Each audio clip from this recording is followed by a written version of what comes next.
知名魔术师刘谦在本月4日，睽违6年重新登上央视春晚演出，秀出35年最神奇的魔术。他往一个银色空壶里倒入矿泉水，却可以任意从壶中倒出红酒、豆汁等观众指定的饮料。不料，隔日网络就流出现场偷拍的穿帮影片，疑似工作人员调包他手上的银壶，引起哗然，全场观众都是暗装。而他今日首度澄清，我在全国的观众面前说没有脱，暗装就是没有脱，用我全家的性命发誓。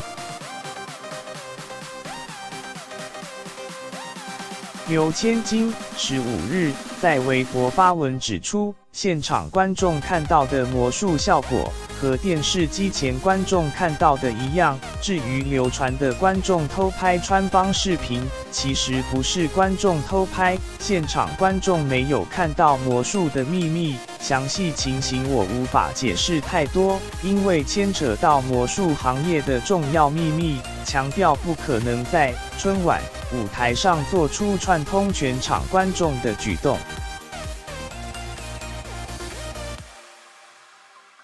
刘谦表示，春晚过后都没有出声，是因各方面单位都叫我不要回应，劝我息事宁人，不要自找麻烦。但这么多天看了这么多评论，心里很难受，觉得该说的还是要说。听我说完了，如果还想骂，那就请继续骂。各位绝对有权利觉得节目不好，或者不喜欢我一定反省改进。我在全国的观众面前说没有脱，暗装就是没有脱。所有参与的观众没有经过排练串通，我也没见过，不认识他们。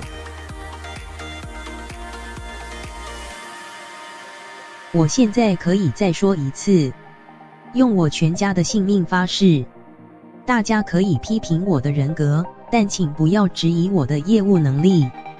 针对揭秘魔术的做法，刘谦在日前接受央视专访时表示，欢迎破解，因为这是人之常情，但不接受对魔术的轻视。有一些破解是对的，但是他们以一种非常轻视方式去说。